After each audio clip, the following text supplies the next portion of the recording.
destructive cults. And our speaker has been at this for 23 years. He's a real expert at it. But he got his impetus by his experiences in the Unification Church. Steve Hassan is a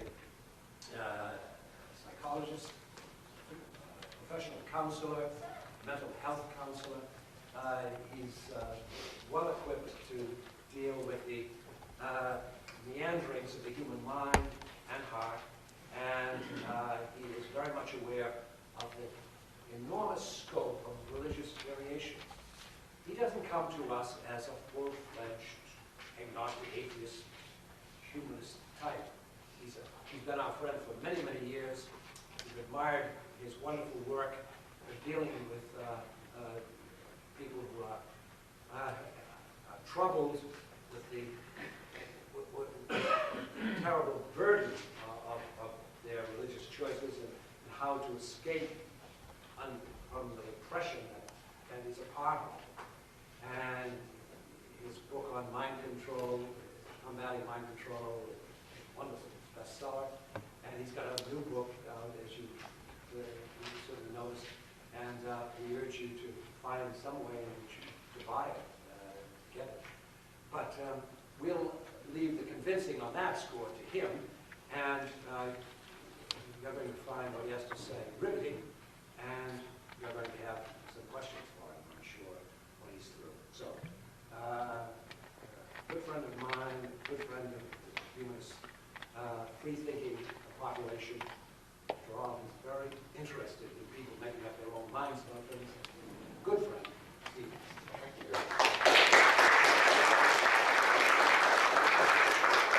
Very much. Thanks for inviting me also. I remember one of the more provocative talks you asked me to do, Tom, was after the Waco debacle, and it was the first presentation that I gave about the government and what they did wrong and what they should have done. And it was a horrible, horrible thing, and it's still in the news, and I'm horrified as I learn more and more about the actual facts about the case. I should also say that I've started a new nonprofit called the Freedom of Mind Institute, and Tom Ferrick kindly and graciously is on the board of advisors. And right now we have Dean Thornburg at BU, a Methodist chaplain, and Rabbi Moshe Waldox, who's the head of the temple that I belong to in Brookline, Massachusetts. I come to you speaking on the basis of my own experience, as Tom said, having been in the Moonies for 2.5 years. Back in the 70s, when I was a college student, I was recruited at age 19, deceptively into a front group for the Moonies, and wound up being indoctrinated and encouraged to cut off contact with my family, dropped out of college, quit my job, donated the bank account, went to essentially believe Moon was the Messiah, that the world was coming to an end in 1977. And if it wasn't for a near-fatal car crash where I fell asleep at the wheel of a van and 5 days of deprogramming at my parents' arrangement, I still might be believing in this dictator, fascist, racist demagogue, who I might add owns the Washington Times newspaper, if you're not aware of it, in our nation's capital, Insight magazine, owns the University of Bridgeport, the largest waterfront owner in Gloucester, and this man has billions of dollars of assets. On my website, freedomofmind.com, I have a list of front groups for the Moonies that go 31 pages, single space. And people say, you never hear about him anymore. What happened to him? Well, he's still very actively doing his thing, wants to take over the world, wants to make sure that that he controls reality for everyone else. It's very, very scary. I should say up front that the platform for my work is really human rights. That's how I view the issue of destructive cultism. And I very much subscribe to the United Nations Universal Declaration of Human Rights. And I believe in religious freedom, and I believe in freedom from religion, too. In other words, free will. You have to be able to know what it is you're getting involved with, have information to make a good decision. While you're in it, you should be permitted to have access to critical information, former members, and likewise, you should be able to choose to leave the group as well without horrific and irrational phobias that are implanted in your mind that you'll get cancer, you'll go insane, or you'll be hit by a car. And so, in the last 23 years, what have I been doing? Well, I've been helping people to get out of cults. I've got my license as a mental health counselor. I've been training other mental health counselors. And I don't stand here saying I know what the truth is with a capital T. I know that I believe that people want to be happy. People want to make sense of what reality is for them. People have a right to affiliate with who they want to affiliate. They have a right to free press and different sources of information. And so my slice, looking at the cult experience, aside from having lived it and worked full time with literally thousands of people who've been subjected to hundreds of different cults, is very much a social psychology filter. What's fascinated me is what is the process of influence that is done on people to get them to convert in the first place, to create a new identity, structure, and system of beliefs and behaviors, and also the process of undoing it, or deconstructing it, or, as I wrote in the title, empowering people to step back and reality test. And so this book is the culmination of many years of trial and error and working with people, not just in religious cults, but political cults, therapy cults, educational cults, business cults. And so it's very much of a process-oriented book. It's not a book that you're going to learn a lot about any particular group's beliefs. But it's really about my methods for undoing totalitarian cult indoctrination. So I would think that you would all be very interested in the methods that I found to be effective. Before, and I'm not going to talk a long time, because my experience with humanist groups is they love to ask questions, and they love to take, the opposing point of view and shake some trees. So I want to leave lots of time for that. But what I do want to do is just give you my model for what is mind control, and say that a destructive cult for me is basically a pyramid-structured, authoritarian relationship or group that uses deception and recruitment. In other words, there's no informed consent. People do not get what the full information is of who the group is and what's expected of them after they join. And that uses these four components of mind control. I call it the BITE model: control of behavior, control of information, control of thinking, and control of emotions. And this is all on my website also, as well as in the book. I think it's the result of which these processes, these dimensions, creates a pseudo-identity that's dependent and obedient on that pyramid-structured leader or ideology. So the result is not a unique individual human. The result is more like a clone of what the leader says you should be thinking like and feeling like and acting like and dressing like. And one of the most obvious expressions of this kind of extreme mind control one could see in Heaven's Gate. Everyone was dressed exactly the same way. Their last dinner was exactly the same thing. They were never allowed to go anywhere alone. They always had to have a buddy with them. They made a videotape saying how happy they were and how they knew this was a good choice for them to leave their vehicle behind, which was their term for their body. And you listen to the words, you look at the faces, and that is the most explicit expression of the most extreme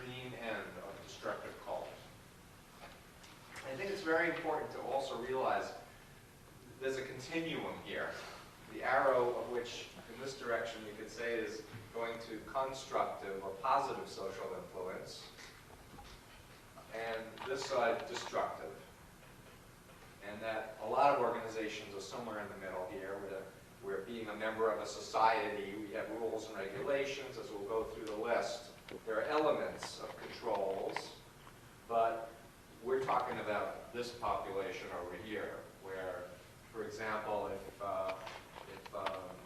your mother calls you up, or your sister calls you up and says, oh, I'm ill, I'm in the hospital, I need you, come and visit me. When you're in one of these groups, you have to ask permission to go visit, which is often denied, and people submit to that decision for them. Or in this extreme, you fall in love with someone, but they're not in the group, so they're not allowed. You're not allowed to be in love with them. You're not allowed to choose who you marry, like in the Mooney mass weddings. Another mass wedding last Sunday in Korea. So very briefly, so the emphasis I want to underscore for my critique is on behaviors and not on beliefs of groups.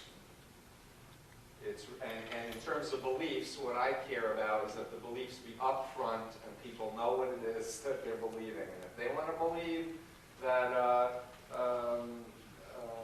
L. Ron Hubbard is source, the founder of Scientology, is on a godlike level, that's up to them. But they should know that that's what the group believes. Or if someone wants to believe Moon is the Messiah, that's okay with me, as long as they understand what that means, including Moon choosing who you're going to marry, and when you can have sex, and what position you can have sex in. Behavior control, very quickly. Again, think on a continuum, because not every group does all of these criteria to the extreme, and even within a particular group, one part of the group might have more freedoms relative to other parts within the same cult. But regulation of an individual's physical reality, where you live, how you live, and with whom you live. So for example, a cult that's very active in the Boston area, the International Churches of Christ, I don't know if anyone's ever come across them. Kip Keene is the God's man on earth. He's the only true Christian. He's the only one who knows the Bible. And you've got to be baptized his way, otherwise you're going to hell. And they don't want you living with non-believers. You've got to move in with other members. What clothes you wear, if your hair's too long, that's sin.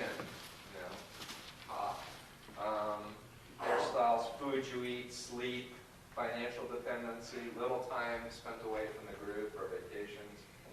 Major time commitment required, where you have to keep going to program after program and reading a certain number of books, doing a certain number of hours of practice, whether it's meeting with an elder, or prayer or whatever. Rewards and punishment, the classic conditioning stuff, very much applies.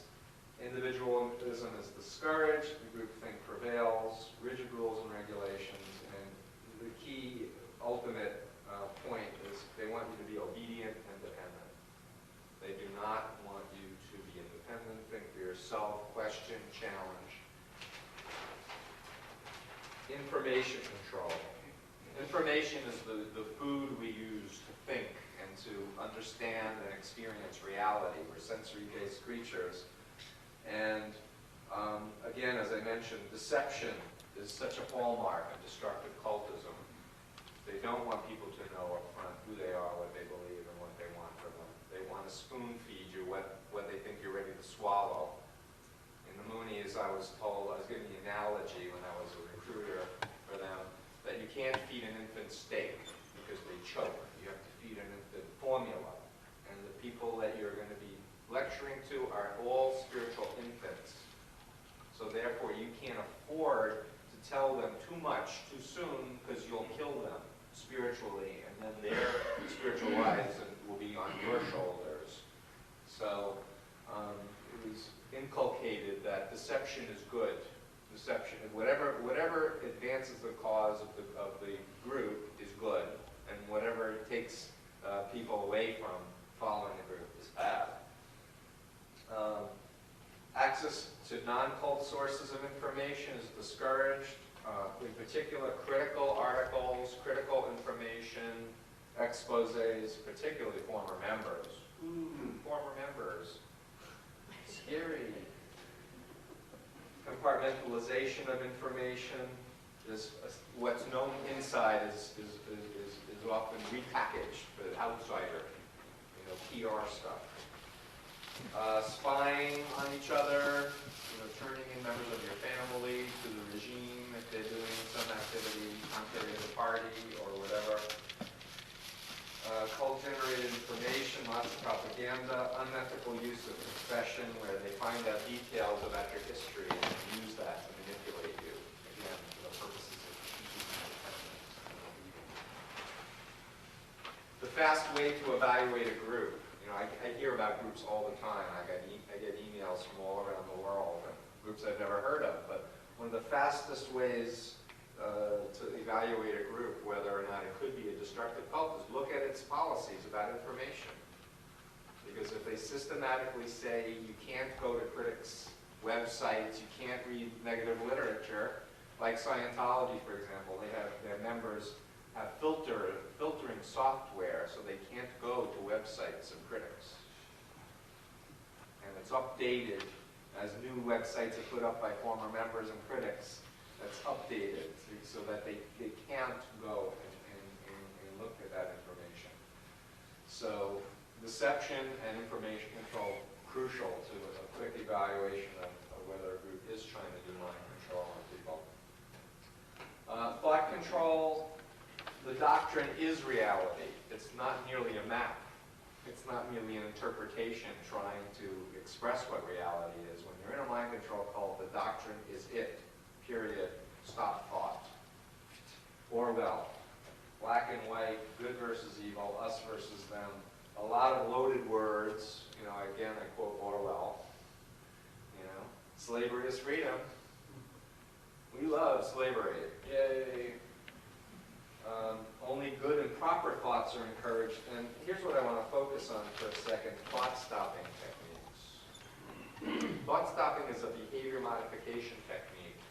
And as a therapist, I can say therapists will especially B-mod-oriented therapists, might teach clients who are depressed, for example, to stop their negative thoughts that they're constantly saying to themselves about themselves and their life, and interrupt it and say a positive thing about themselves. So instead of saying, oh, your life sucks and there's no meaning to life, you say to yourself, life is an adventure, or life is beautiful, or I'm learning and growing every day. And one of the aspects of our psyches is if you change someone's behavior, their thoughts and feelings will adjust to reduce dissonance.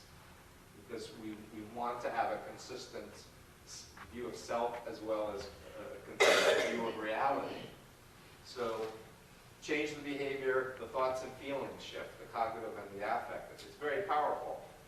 The way therapists do it, if they're ethical, is they explain it just that way to their client and say, this is a technique for you to control your mind, for you to stop the negative thoughts that are plaguing you so that you can start to see a possibility of the future for yourself where you're happy and where good things are going on. So the locus of control is in the client. The therapist is teaching the client how to use this to help themselves live a happier life. The way it's used in mind control cults is the locus of control is with the leadership of the group.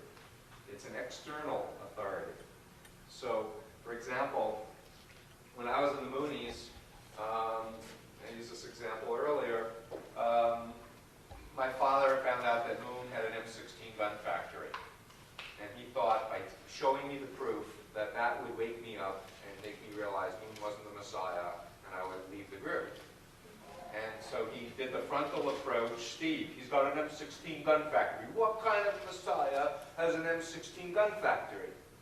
And I started doing thought stopping. Crush Satan, crush Satan, crush Satan, crush Satan.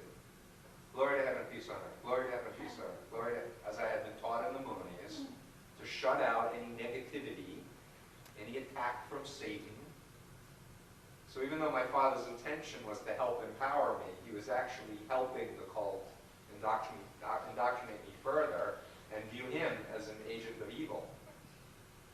But he didn't understand the mechanisms that I'm now explaining to you, and as I explain to my clients. So there I was as a believer doing this technique on myself and not realizing that I was shutting down any type of reality testing. Because if you're not allowed to think negative thoughts about the leader, the doctrine, or the organization, you're only allowed positive thoughts about the leader, the doctrine, and the organization. The rest gets suppressed in your consciousness, out of your consciousness.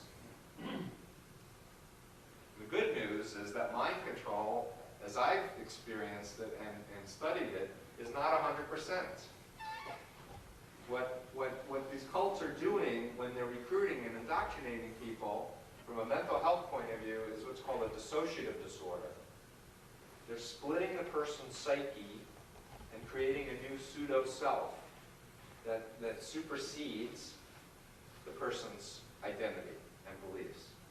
So there's a split that takes place. But even though the cult self tries to kill the old self, die to your old self, it's still there. And it's subterranean, but it's functioning. So all of those doubts and all those negative experiences that could never be processed in the cult identity are there in the person's psyche. And that's one of the major methods that I use to empower the person to get in touch with those experiences, those thoughts, those feelings, and make some sense out of them in a coherent whole. So thought control, thought stopping is very, very important. And no alternative belief system is viewed as legitimate, good, useful, or as effective. Emotional control. Much of the initial thrust when someone's getting involved is a lot of love bombing, a lot of flattery, a lot of attention. You're made to feel really special. You're made to feel really chosen. You're gifted. You're talented. You're wonderful. You're going to make a difference. So people get lifted up, this kind of sense of, oh, I'm part of the elite. I'm part of the chosen ones. So there's that emotional rise. But mostly, after the first few months, and the honeymoon fades, and there's a lot of fear and guilt manipulation is what's going on. And I'm going to skip to probably the single most important mind control technique that all mind control cults use. It's what I call phobia indoctrination. It's the systematic implantation of irrational fears that if you ever question the authority of the group, or if you ever leave the group, terrible things are going to happen to you. And the most graphic example in my experience in the Moonies was literally Moon rented a theater in 1974 in Manhattan and took 300 or so members of the group to see the Exorcist movie. Remember that? The girl and the green vomit and the head spinning around and all that. And after seeing the movie, we went up to upstate New York, and Moon gave a lecture about how God had made the Exorcist movie. This movie is a prophecy of what will happen to you if you leave the Unification Church. And it didn't get to my consciousness until about 4 years after I left the Moonies, and I was studying phobias as part of my training in mental health. And I was like, wait a minute, exorcists. And I started realizing some of the things that had been done to install irrational fears in my mind. That these weird, horrible things were going to happen to me. And I should tell you that in the new book, I literally have a whole chapter on a 3-step intervention for phobias to help people in mind control cults. And essentially it works like this. The first stage is to define the difference between a legitimate fear and an irrational fear. So someone comes to me and he says, Steve, I'm scared of going swimming. And I say, so you learned how to swim, right? No, I don't know how to swim. So that's a rational fear. You swimming, you have to learn how to tread water, you have to learn how to float, you have to have someone instruct you how to propel yourself, you have to learn how to massage a cramp out if you get one, so that you will not have fears that you're going to drown anytime you go into water that's even this high. On the other hand, if someone is a senior lifesaver and they're afraid to go in the water, that's a good example of a phobia. And often you'll find out that the loved one died in a drowning or something happened where they're in a loop in their mind, where they're making a negative image, they're seeing themselves out of control, their voice is saying, oh, I'm going to die, I'm going to die, I'm going to die. And the normal fight or flight survival response that we have as human beings to get away from legitimate fears kicks in. Our heart races, our mouth gets dry, our hands get cold, and we have this whole rush of neurochemicals to say, danger, danger, danger, run away. And so I have members of the family that's trying to help the cult member, or therapists, or just concerned citizens explain the difference between a legitimate fear and a phobia, as well as how to cure a phobia. And the good news about phobias is that one of the fastest mental illnesses to undo. It involves teaching people to visualize, it teaches them to control their internal dialogue, and it teaches them a breathing technique. Because essentially when you're having a panic attack, you're holding your breath, or you're hyperventilating. If you're ever near someone who has a panic attack, you'll watch the breathing. Just get them to take long, slow exhales.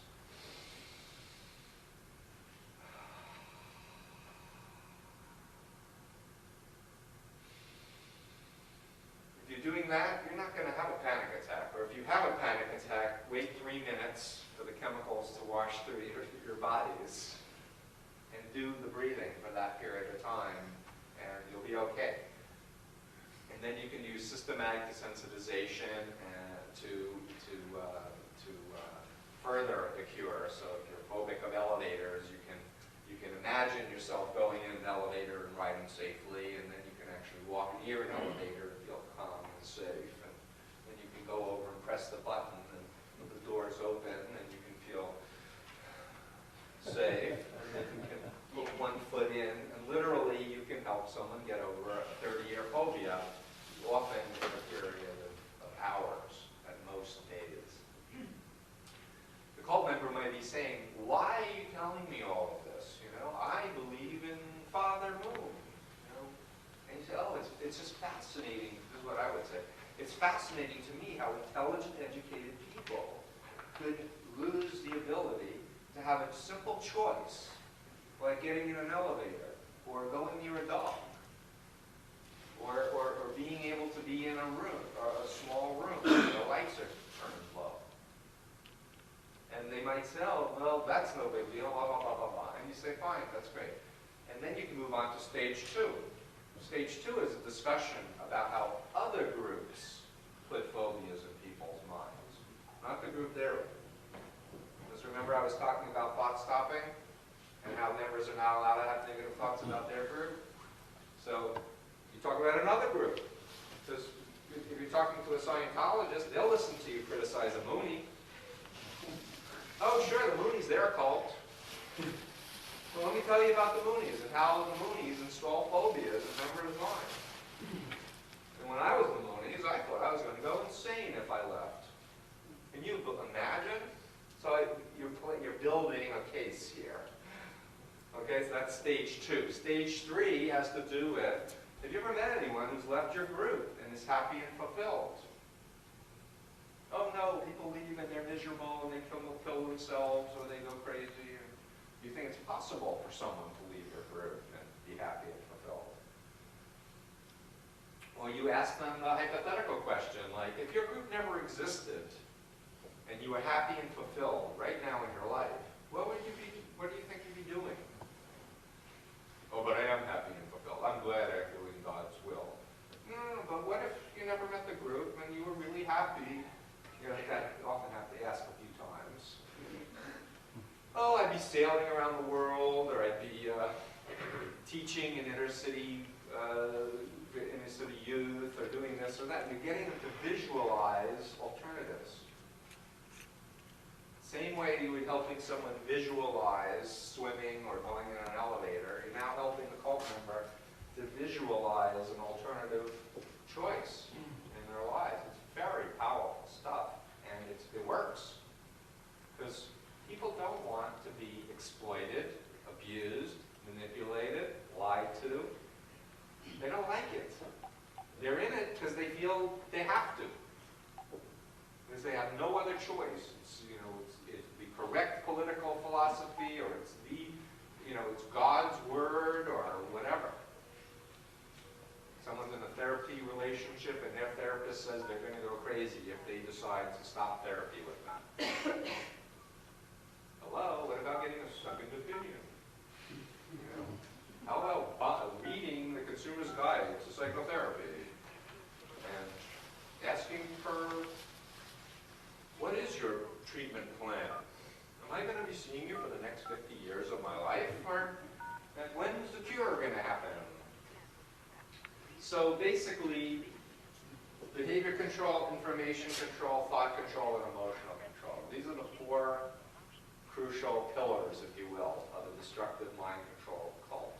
And as I mentioned before, it could be a religious group, could be a therapy group or a psychological group, it could be a business group, like a multi-level marketing thing. Could be a large group awareness training. Oh no, we don't have a philosophy. Well, what happens on the weekend? Oh, I can't tell you. You have to experience it for yourself. So you want my $500? You tell me what's going to happen. If you want my body there, oh no, I don't want to spoil it for you. Forget it. Thanks anyway. I think that's all I want to say to start, and have you ask questions, because I'm sure we'll get into lots of more details. Yes? Wouldn't you say that the Bob Jones University is a cult? Bob Jones University. To be honest, I don't know enough about it. What I've read in the paper is that they have racist beliefs and da-da-da, but I don't criticize groups on the basis of beliefs. I look at their behaviors. How do they recruit, and what are they doing at the campus, or what are they doing in the institution? And my response is, you know, if the shoe fits, you know, if it quacks like a duck and has feathers like a duck, and, you know, then it may be a duck. For example, right now I'm doing a research project into Falun Gong, you know, the group that was banned in China. And what I can say with a fairly high degree of confidence is that the Chinese government is acting like a mind control cult in their behavior towards the Falun Gong people. I feel confident saying that. It's on my website. Now, is Falun Gong a destructive cult? Well, I'm not sure. I'm not sure if they fulfill these criteria. And that's why I want to try to dig and find out. I can tell you that there are certain things that they say publicly that raise questions for me. For example, they say that the founder, named Lee, makes no money from the group. And then I find out he makes a small royalty. And then I find out that he owns a publishing company that the million books have, you know, that are sold is bought. So for me, there's something not so kosher about that, because one of their major philosophies is truthfulness. And I say, you don't just listen to what they say, you watch what they do. And if a group says, this is what we believe, and what they're doing doesn't match what they believe, then a question mark comes up whether or not this is a healthy kind of group. Is Qigong a destructive cult? No, as far as I know. Is meditation bad? No, not as far as I know. Is prayer bad? No. Can prayer be used as a mind control technique? Yes. Can meditation be used as a mind control technique? Yes. For example, TM, transcendental meditation. Anybody Anybody think it's a mind control cult? Yes. 3, 4. It is, in my opinion, it's a destructive mind control cult, par excellence. It is. Is meditation itself, you know, by being initiated into TM, are you a cult member? Only peripherally, if that's all you ever did with it. But for those of you who were initiated and were told your secret mantra is something you should never share with anybody, have you ever shared it with anybody? Because you should. Because you've been told, don't share it with anyone. Oh, I can't say that. I thought you were in TM. Oh, but I can't say that. And then I say, well, tell me how old you were when you were initiated. And then you can look up on the web. There's a whole list of how old you were and what year you were initiated. Because they gave the same words to the same people. The whole list. The secret mantra. Then, of course, Maharishi, in, was it 77 or 78, said for $3,000 he could teach you to levitate, become invisible, and walk through walls. And they're PhDs who paid the money, and they believe that Maharishi is the greatest enlightened master on planet Earth. And that his Ayurvedic products are far superior to any Western medicine on Earth.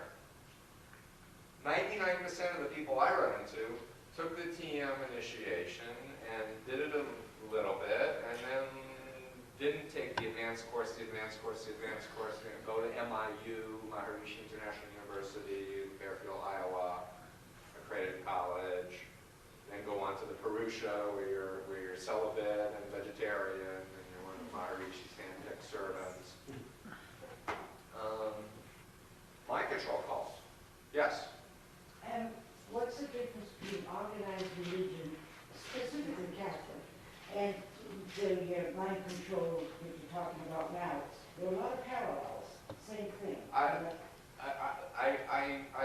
in this situation where I met the Moonies in 1974, and I've been working in this field ever since. And I've already said things like, this is a cult and or not. But for me, the issue is, does the model fit? And if so, what does it mean to you? And what does it mean, you know, larger? I can tell you I've had people in my audience who said, oh, Catholic, you know, Catholicism, that was my experience. I was beaten up by the nuns. I was raped by the priest. I was this, I was that. And I'm like, if the shoe fits. You're brainwashed, too. The shoe fits. My biggest gripe right now with the Catholic Church, in terms of my work, is a group called Opus Dei. And former members have come to me of Opus Dei who read my first book, Combating, and said, your book fits my experience like a T. And they were able to convince me. This is a group sanctioned by the Pope, secret society within the Catholic Church. And again, my point is, my emphasis, hopefully, is on how to help people. I'm not, my interest is not just call names or to put people down. My interest is to try to get people aware and awake, to start questioning, and if a group is telling you, no, you can't think that way, you've got to think our way, I'd say, warning, warning, bells should go off, because the fundamental basis for Catholicism, as far as I understand it, is Judaism, which is the faith that I was raised in.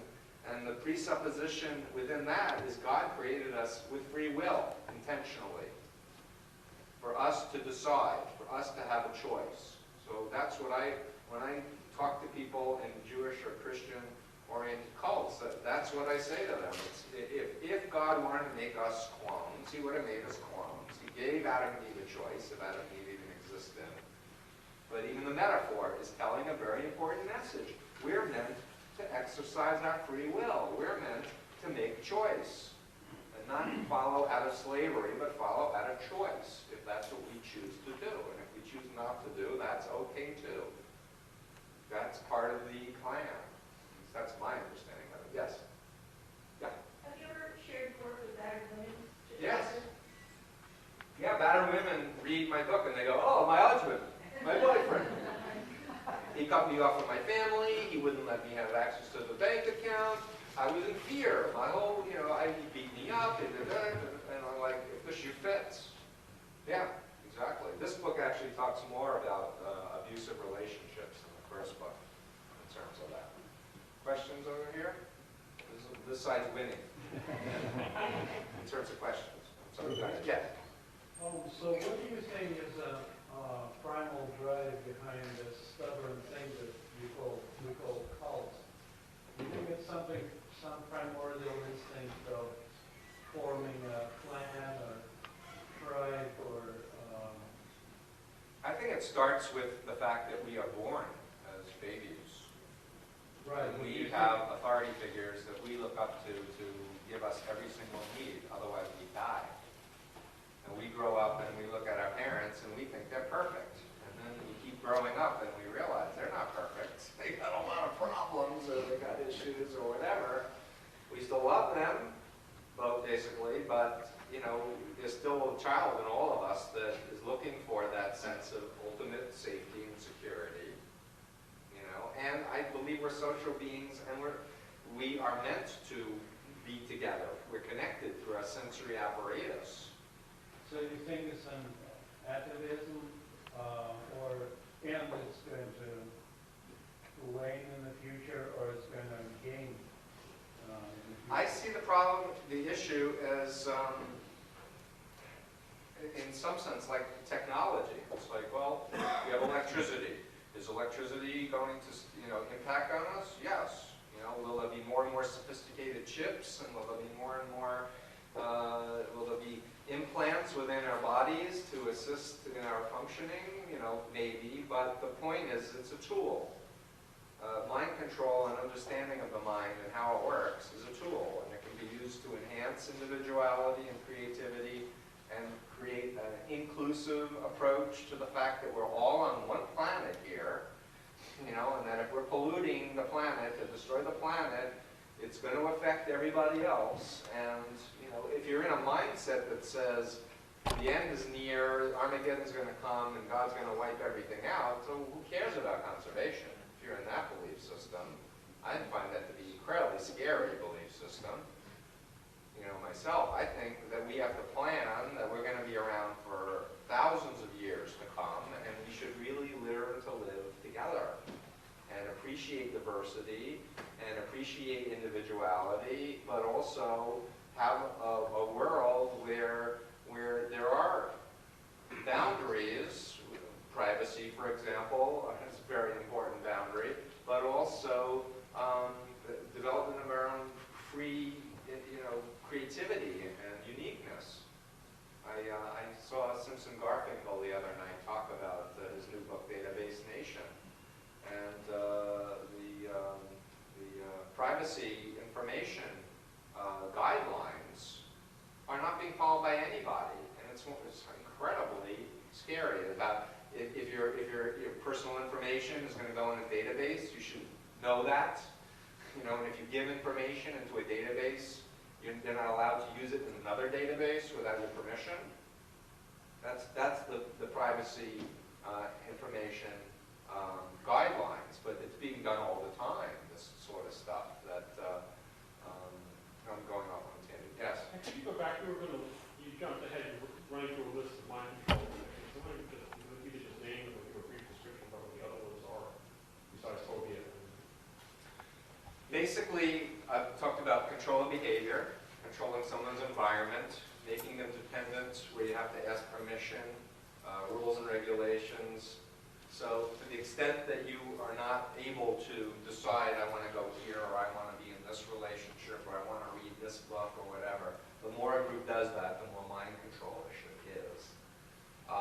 The more a group's beliefs are posited as the truth with a capital T, as opposed to a theory of truth or a map of truth, and more that's espoused, that's part of the picture of mind control. But thought-stopping techniques was a major thing that I focused on, as well as the phobia indoctrination.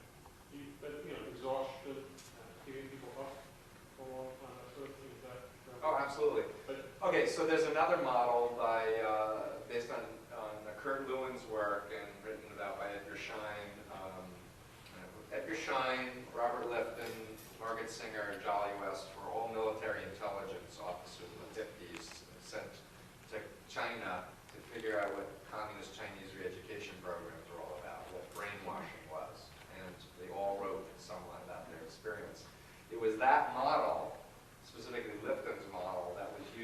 tiny programming that gave me a touchstone for my own experience at being a Moonie.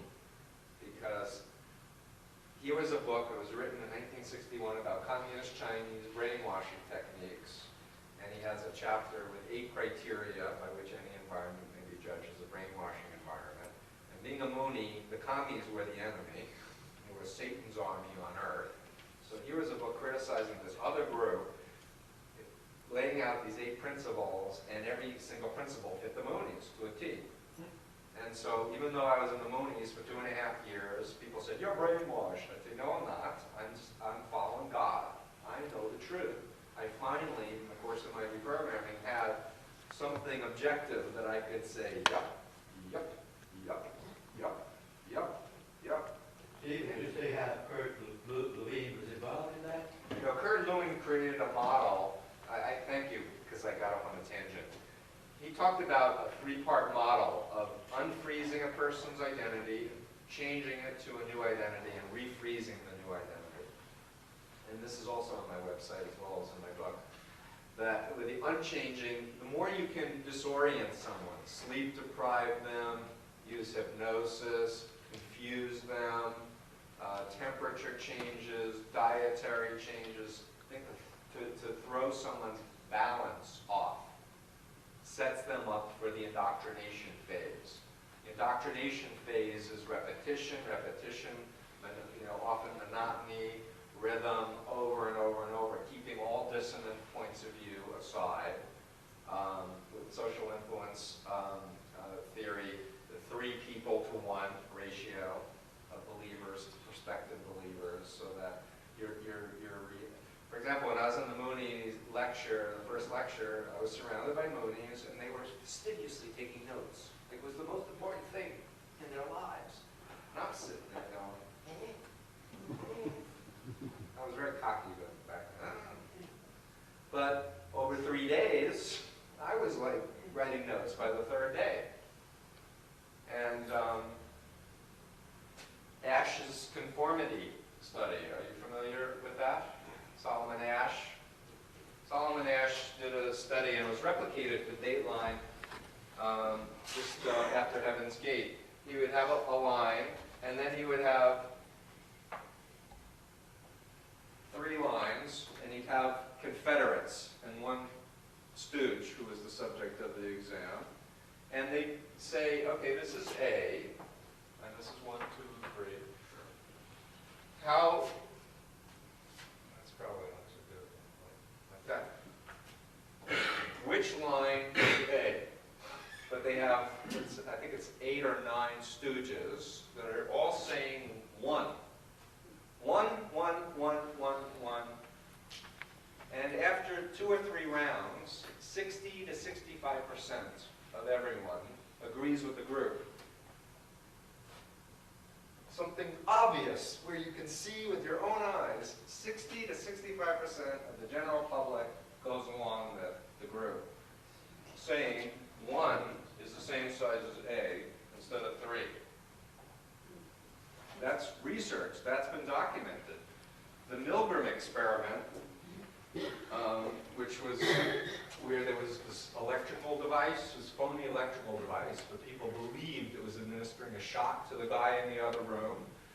And doctors, teachers, mothers were asked to throw the shock to help the other person in the other room learn.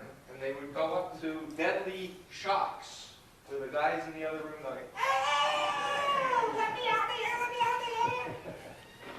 And the person who threw the switch goes to the experimenter and says, "Can I stop now?" "No, you must continue. Go on." But they're not happy.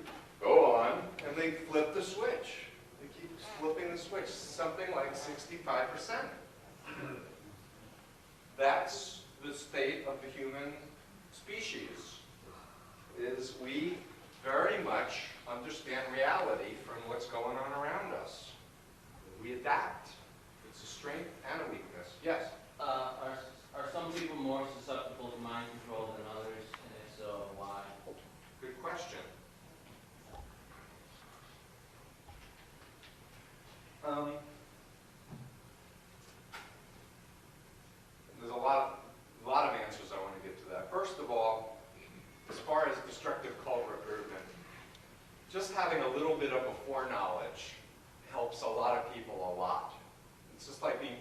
when you get a call on the phone, you never give out your credit card number. You know, it's just not never. If it's legitimate, it'll never happen. So a foreknowledge about destructive cults makes a big difference. As far as what we call situational variables, that will make you more susceptible, such as breaking up in a relationship, death of a loved one, moving to a new city, state, or country. Something that throws you off balance will make you more susceptible. Moving away from situational variables, I think people who are raised in an authoritarian-oriented family, for example, might be more suggestible to an authority figure that reminds them of their father or mother figure, even though there might be conscious resentment and anger. It's still familiar because of all those other earlier years of stuff. I also think if you've done hallucinogenic drugs, you might be more susceptible. If you've done a lot of altered states of consciousness exercises, such as meditation, prayer, and such, I think that could make you more susceptible. Read a lot of books, you know, seen a lot of movies, spent a lot of time on computers. I think that potentially make you more susceptible to someone doing mind control on you. One of the things in my journey that I've studied in detail is hypnosis. And the old school of hypnosis was an authority-based model, a medical model. I'm the doctor, your eyes are getting heavy. Well, a certain number of people would be responsive to the tonality, to the directness, to the authority figure giving the instructions. A lot of people wouldn't. You know, it depends on the context and stuff. The newer schools of hypnosis is based on the work of Milton Erickson, which is a process-oriented school that is less authoritative, but I think could be more abused. And it's a kind of thing of, I'm wondering if you're going to go into a light trance, or a medium trance, or a deep trance. I'm wondering if you're thinking about what possibilities exist, or when you were in a light trance. No, and you could go on and on, or you can remind someone of an earlier trance state. Remember the last time you were driving cross country and you were getting to be in Ohio in a rainstorm and it was going back mile after mile. And so you can, in other words, you can capture, you can piggyback onto naturalistic altered states of consciousness experiences. What I'm saying to you is that altered states of consciousness is normal. It's part of our experience. When we focus on sports, playing basketball, for example, you have to be in an altered state to be a good sportsman player. You have to. Or a musician, or artist. You have to learn to go into an altered state. When you're in a good movie, turn around sometime and look at people's eyes.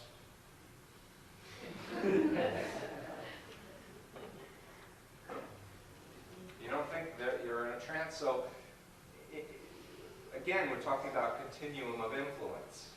We pay money to see those movies. We pay money to read a good book where we're so engrossed in it, you know, our feet could be going to sleep and we don't even notice it. We don't care. Or, you know, our wife's calling us for dinner and we don't hear anything. Negative hallucination of sound is an example of being in a trance state. Negative hallucination is making, you know, sound that exists you don't hear. That's what a negative hallucination is. Or an example of negative visual hallucination would be when I'm doing an interview on a TV show and I'm not seeing the cameras, I'm just seeing the interviewer. I make it disappear because it makes me too anxious. Thinking, oh, there's cameras. So I make it disappear. When you're shooting free throws in basketball and there are 50 people behind going like this, you throw off your concentration, but you go into a trance and you see the ball leaving your fingertips going in, you're a good basketball player. But you're in an altered state. You're in a trance. When you're in that trance, you're more suggestible. You're not thinking analytically or critically. So if you're in a context where you're doing altered states of consciousness activities and it's paired with, or it's in conjunction with, someone who has an agenda to indoctrinate you into a belief system, it can be really dangerous. And so people said to me, Steve, you're so smart. How could you ever believe that? And you're so creative. And in some sense, because I am so creative and I am so smart, I was using all of my own resources to cope with the indoctrination experiences, and I was trying to make sense of these incongruities. And what I came up with was spiritual experiences, so I thought, but now I believe are misattributions. In fact, that's one of the 8 criteria of mind control that we talked about, is mystical experiences, mystical manipulation, where people think God is speaking to them, when in fact it's just a manipulation experience. Other questions? Yes. I heard that. You can buy my book, please. It's not going to be in the stores for at least another month, and I have so many bills to pay. I'm sorry. It is, but I just told you what I was doing. That's my out. I'm doing it ethically. I wasn't doing it ethically? I thought I was. Go ahead. I'm sorry.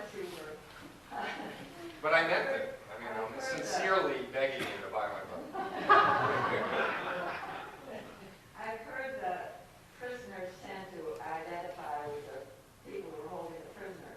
And I wondered if cult members fall into this, and if this helps the people who are trying to get them into the cult leaders, does this thing, if it's true, help them to do this? Absolutely. Yeah. Yeah, the identification with the aggressor. I mean, there are alpha males and alpha females who are charismatic, and people tend to want to do what's in their best interest, or what they perceive is in their best interest. And so if they're with someone who's, got the doctorate from Harvard, and he's a renowned expert, and he's saying blah, blah, blah, blah, the tendency is to accept the person's authority and go along with it.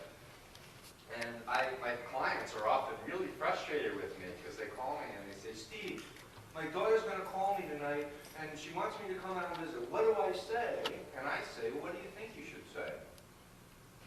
Because my method is teaching people to think for themselves, and I want to teach people how, for them to understand the rules of the game to help their loved one. I don't want to do the thinking for them. So, and I'm saying, you want to influence your daughter to leave this cult because her choices are being constricted, but here you are seeing the same psychiatrist for 20 years for a problem that they didn't help you with. I said, you should reevaluate your relationship with the psychiatrist and then talk to your daughter about what you realized after 20 years of paying money to a therapist that never helped you with the original problem that you went to. Or someone who has an addiction, the kid in the cult, Dad, you're a drunk. How can you criticize, father? I'd say to the father, yeah, she's got a good point. Why don't you get over your addiction? Then you can have some moral persuasiveness at being a role model to help your loved one. Yes, did you want to ask a question? Yes? What about the sugar in the diet? How does that work? Sugar in the diet, there's all kinds of dietary manipulation that can be done. I'm not an expert on that particular field. I can tell you that groups like the Krishnas would do a lot of sugar stuff. The Hare Krishna is one of the worst destructive cults that I work with, too. Incredible destructiveness, especially in, women's brains are smaller than men's brains, Prabhupada said, and other ritual abuse of the boys. Yes? Speak a bit about the psychology of the leader and of the lieutenants, and how much are they aware of what game they're playing? How many of the question. Questions about the leadership and how much do they really know what they're doing, and how many of them are sociopaths and such. My impression, and I've yet to write a paper on this, but based on my experience, I'd say that 90% of the cult leaders of today were in a cult themselves earlier. And as most sexual predators were victims of child sexual abuse, talking about identification with the aggressor phenomenon, a certain percentage go on to victimize others.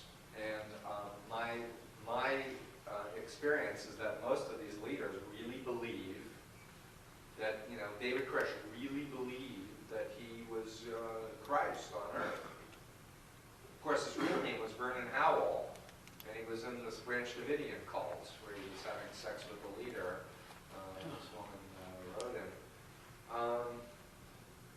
So sincerity is not a measure for the leadership. In other words, I think there's often a public misconception that the leaders are these con men or con women who know what they're doing and they're cynically manipulating everybody. And my take is that they're deluded, they have a dissociative disorder, they're surrounded by yes people that are feeding the belief that they are superior to everyone else. And they almost always go off the deep end because power corrupts and absolute power corrupts absolutely. Did I answer what you were looking for? Yes? On that same point, what's the reward for the yes people? What's the reward for the yes people? Oh, well, it's very interesting because it's the next level down, the people who are actually the functional runners of the group that have to kind of maintain some connection with the outside world, like, knowing how much food to buy, to pay, and how much they have to pay in order.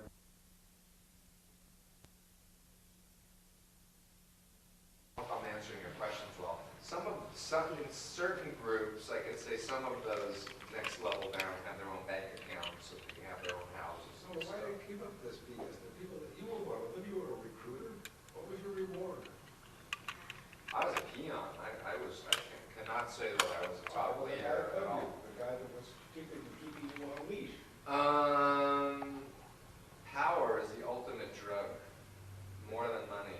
That was it. Yeah. The guy who was my superior was directly reporting to Moon. I had numerous meetings with Moon. He told you you were.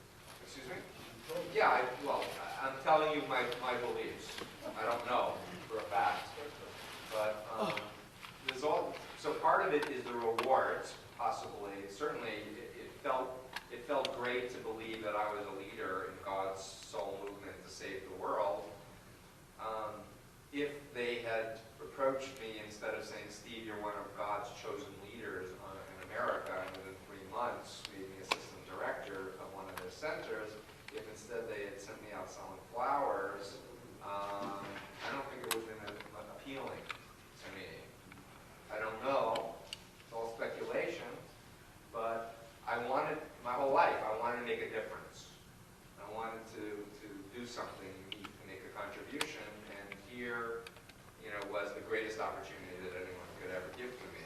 And at that moment in my deprogramming where I realized that my fantasy, that's what I was doing, was so at odds with the reality that he was not the Messiah, he was a demagogue, that it wasn't going to create a paradise, it was creating a hell. At that point, I just started crying, and I said, how could I ever believe this? I made the analogy in my first book of being in a dark room and someone opening up the Venetian blinds midday, and the light comes in, and you're actually allowed to realize, I'm not running in a field, I'm in a prison. Here's the bars, and I can actually go out of the bars, and there actually is a field out there, but I'm in a cell. Who hasn't asked a question? Yes. You mentioned Kurt Lewin. Yes. My memory is, based on his experiences with the Nazis in Austria, he wrote an essay addressed to Jewish parents. My memory could be vague, but what it tells me is that his address was to the Jewish parents to raise your children, after the war, raise your children to know that this might be an experience that they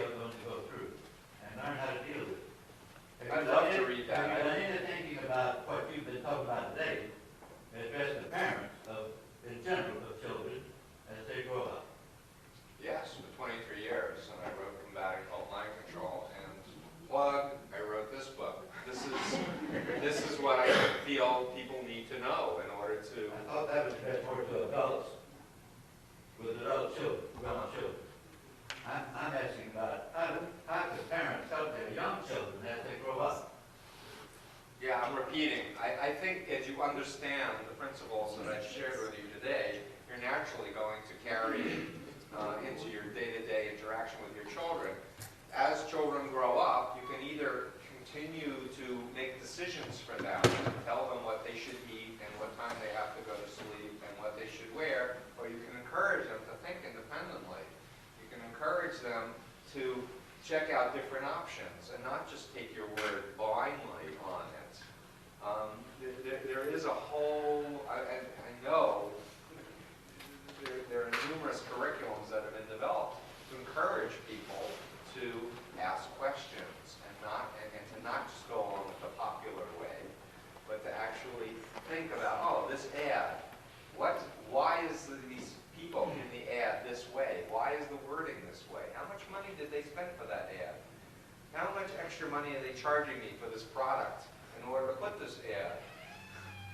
Do I really need this product, or is this a fabricated need? You know, what did people do before they had halitosis, you know, air sprays for their homes or their underarms or something? Yes. I think the main thing a parent can do is to encourage their child not to follow the crowd. Yeah, again, To be different.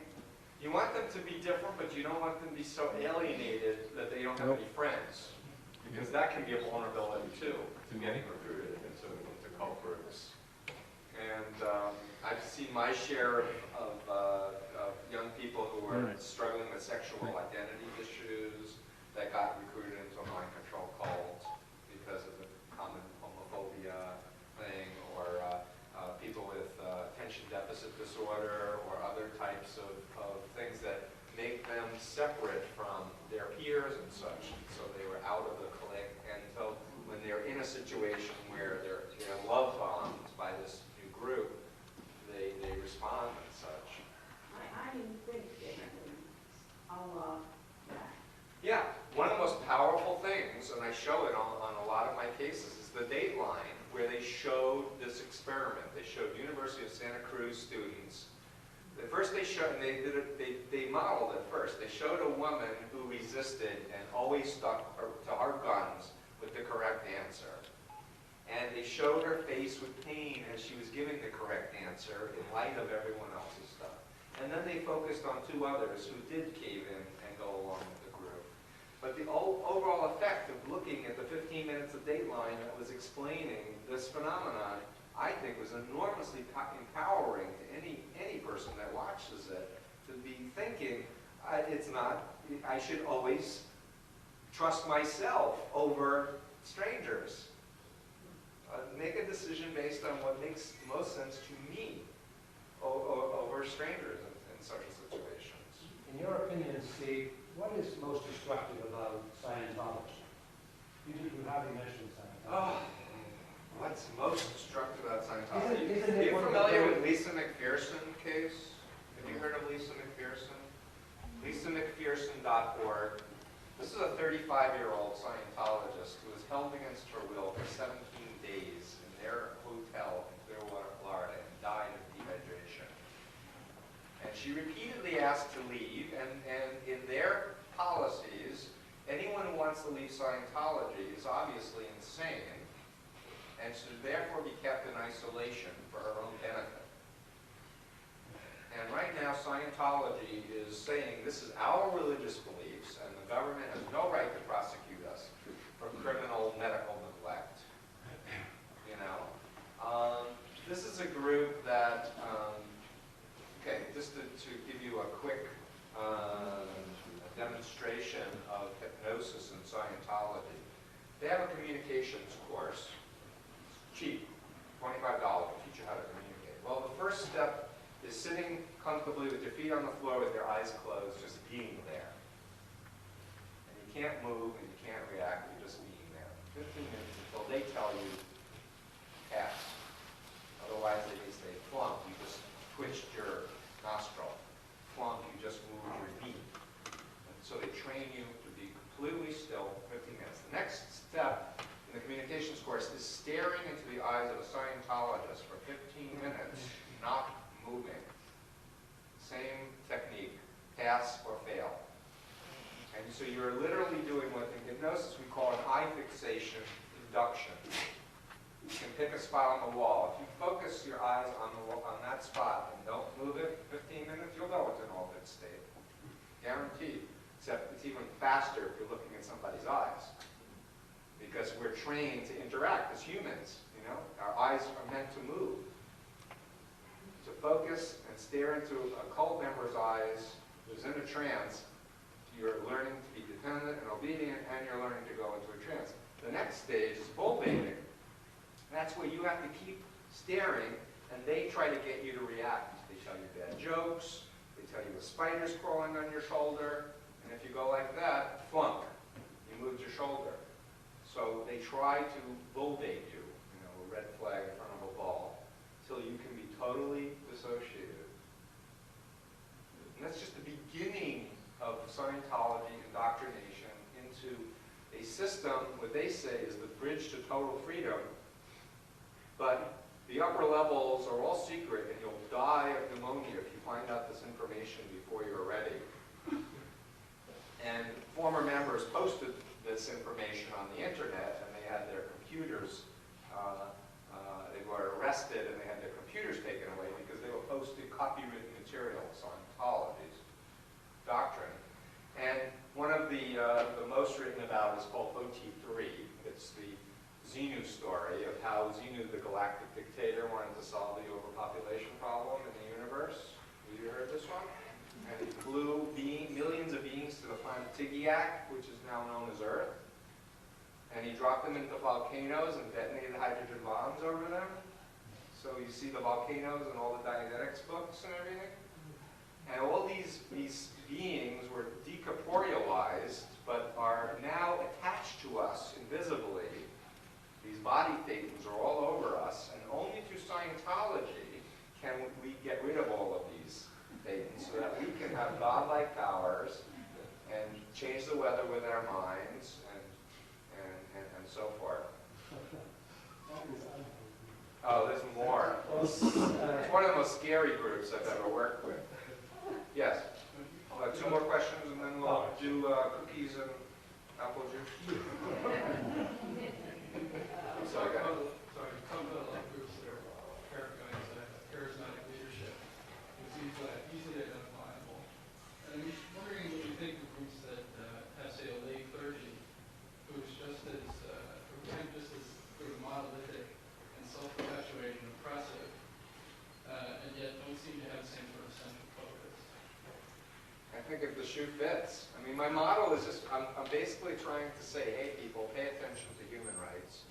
Pay attention to anything, any group, or any system that's trying to take, to enslave people. And it doesn't matter if it's a famous person or not a famous person, or even if it's a group that has a belief system and not necessarily a leader, but the system of beliefs is perpetuating mindlessness, the opposite of mindfulness. I'd say, warning, warning, warning. What's my reaction to that? Nancy? Because I was involved in a Bible-based cult myself, I'm watching what's going on in the campaign for this country, and it's frightening to see that some of the people that are involved with some of the people that are actually wanting to reach the presidency that are kind of related to those organizations, like Jerry Falwell and some higher up. Me too. So I'm very concerned about it, and I just wondered if you had some opinions, because it could actually end up that you would have a leader in this country that had some kind of belief. Yeah.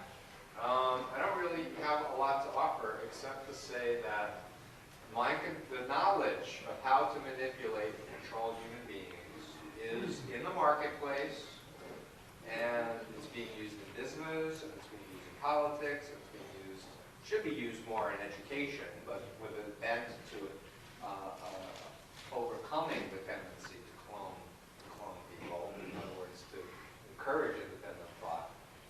And the CIA, that's done more research on mind control than any other institution in the history of humanity, has publicly said that, yeah, we've done research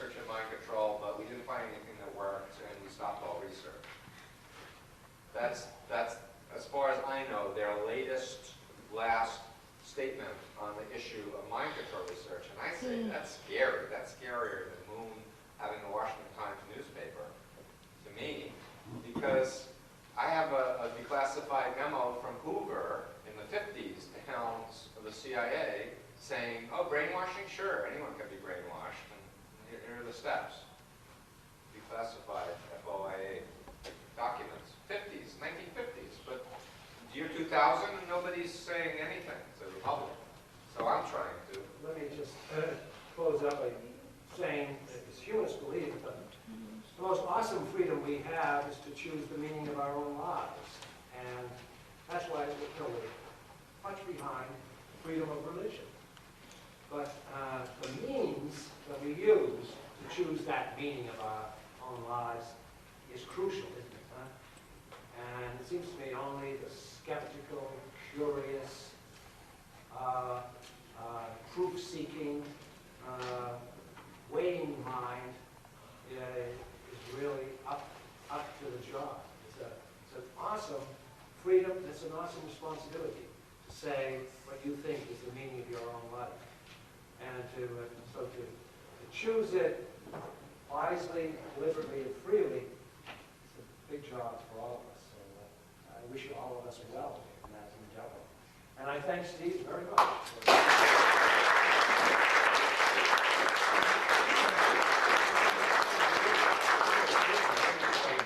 He's got better and better at it. Thank you, and we'll see you next month. And there's a little bite, a little drink water as you exit the room. Thank you. Thank you very much. My pleasure. The only tariff is not to read it. That's the only request. I'll Give me a blurb. I'll wait for a job from you, try to